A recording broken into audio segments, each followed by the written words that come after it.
লোকমান হাকিম ও ফেরেশতার সাথে ঘটে যাওয়া একটি বিস্ময়কর ঘটনা, যা শুনলে আপনার ঈমান আরও মজবুত হয়ে যাবে। তাই ঘটনাটি শেষ পর্যন্ত শুনে আপনার মতামত আমাদের জানাতে ভুলবেন না। একবার হযরত লোকমান হাকিম তার পুত্রকে কিছু নসিহত করছিল। তিনি তার পুত্রকে বলছিল সবসময় ধৈর্য ধারণ করবে, ছোট বিপদে হোক কিংবা বড় বিপদে হোক, সকল অবস্থাতেই ধৈর্য ধারণ করতে হবে এবং মনে রাখবে আমাদের উপর যতই বিপদ আসুক না কেন সেগুলো আল্লাহর পক্ষ থেকে আমাদের জন্য নিয়ামত। তখন তার পুত্র উত্তর দেয়, বাবা, আপনি কি বলছেন এসব? বিপদ কি করে আমাদের জন্য নিয়ামত হতে পারে?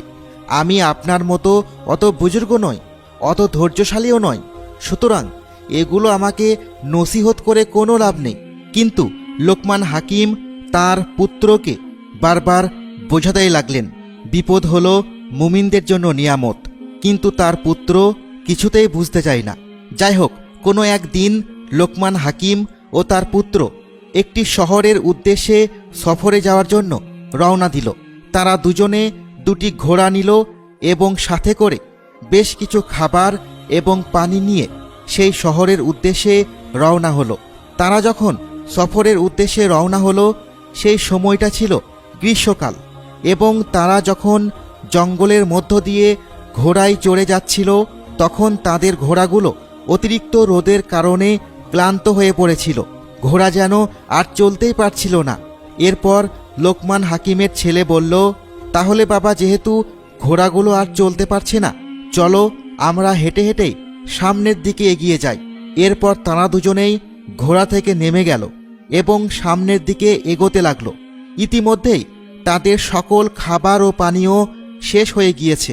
লোকমান হাকিমের ছেলে সামনে হাঁটছিল এবং তার পিতা পেছনে হাঁটছিল। হাঁটতে হাঁটতে হঠাৎ করেই লোকমান হাকিমের ছেলের পায়ের মধ্যে একটি পশুর হাড় ঢুকে পড়ল, যার ফলে লোকমান হাকিমের ছেলের পা রক্তাক্ত হয়ে পড়ল এবং সে রক্তাক্ত অবস্থায় অজ্ঞান হয়ে গেল। লোকমান হাকিম যখন সামনে এগোলো দেখল যে তার ছেলে অজ্ঞান হয়ে পড়ে আছে এবং তার ছেলের পা থেকে গড়গড়িয়ে রক্ত পড়ছে এবং ছেলের পায়ে একটি কাঁটা ঢুকেছে। তিনি তখন সেই কাঁটাটি তুললেন এবং রক্ত দেখে কাঁদতে লাগলেন। সন্তানের এমন করুণ অবস্থা পৃথিবীর সকল পিতার জন্যই বেশ হৃদয় বিতারক। লোকমান হাকিম এক নাগাড়ে তার ছেলের মাথাটা কোলে নিয়ে বসেছিলেন এবং কান্না করেই যাচ্ছিলেন। তার চোখের পানি তার ছেলের মুখের মধ্যে পড়ছিল। হঠাৎ করেই তার ছেলের জ্ঞান ফিরল। এরপর তার ছেলে লোকমান হাকিমকে বলতে লাগলো, বাবা, তোমার চোখে পানি কেন? তুমি তো বলছিলে বিপদ আমাদের জন্য নিয়ামত, তাহলে এ কেমন বিপদ? তুমি নিজেই চিন্তা করে দেখো। দেখো না, গ্রীষ্মের এত রোদে আমাদের ঘোড়াগুলো চলতে পারছে না, আমাদের সকল খাবার শেষ হয়ে গেছে, আমরা আমাদের শহরের উদ্দেশ্যে রওনা হতে পারছি না, আর এর মধ্যেই আমার পায়ে একটি কাঁটা আটকে পড়ল, আমার পা থেকে রক্ত বের হচ্ছে। তুমি কি এখন বলতে পারো এগুলো সবই কি আমাদের জন্য নিয়ামত? তখন তার পিতা বলতে লাগলো, আমি তোমার জন্য কান্না করছি কারণ তুমি আমার সন্তান, আর কোনো সন্তান যদি বিপদে পড়ে পৃথিবীর প্রতিটি বাবারই চোখেই পানি আসবে, এমনটা স্বাভাবিক। আর এসব কিছুই আমাদের জন্য নিয়ামত, হয়তো আমরা কোনো বড় বিপদ থেকে বেঁচে গেছি।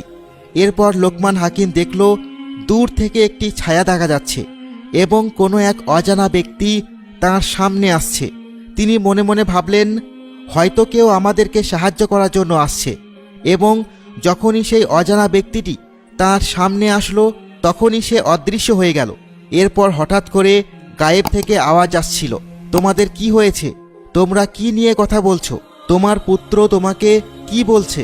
তখন লোকমান হাকিম বলতে লাগলো, আমি আপনাকে কেন দেখতে পাচ্ছি না, কিন্তু আমি আপনার কথা ঠিকই শুনতে পাচ্ছি। তখন ওই অদৃশ্য ব্যক্তিটি বলতে লাগলো, আমি হলাম ফেরেশতা, আমাকে শুধুমাত্র আল্লাহর প্রিয় বান্দা এবং নবী রাসূলরাই দেখতে পারে।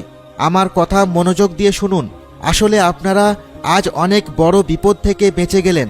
আপনারা যে শহরের উদ্দেশ্যে রওনা হচ্ছিলেন, আল্লাহ তাআলা আমাকে হুকুম দিয়েছে আমি যেন সেই শহরটি উল্টে দিই। সেই শহরের মানুষ অনেক খারাপ কাজ করছিল, তাই তাদের উপর আল্লাহর গজব এসেছে। আপনারা সেই শহরে গেলে আজকে আপনাদেরও মৃত্যু ঘটতে পারত। এরপর গায়েব থেকে কেউ একজন লোকমান হাকিমের ছেলের পায়ে হাত স্পর্শ করল, যার ফলে সকল রক্তগুলো উধাও হয়ে গেল এবং তার সন্তানের পাও ভালো হয়ে গেল, আর তাদের ঘোড়াগুলো সুস্থ হয়ে গেল, আর তাদের যে খাবার এবং পানি শেষ হয়ে গেছিল সেগুলো হঠাৎ করেই সম্পূর্ণ হয়ে গেল। লোকমান হাকিম আল্লাহর কাছে শুকরিয়া আদায় করল এবং তার সন্তান মিলে পুনরায় বাড়িতে ফিরে গেল। লোকমান হাকিমের ছেলে বাড়িতে এসে নিজের ভুল বুঝতে পারল। এমন ঘটনার পর তার ঈমান আরও মজবুত হয়ে গেল। সে আল্লাহর উপর পরিপূর্ণভাবে ঈমান আনল এবং বুঝতে পারল যে আল্লাহ তাআলা ছোট ছোট বিপদগুলো দিয়ে কিভাবে মানুষকে বড় বিপদ থেকে রক্ষা করেন।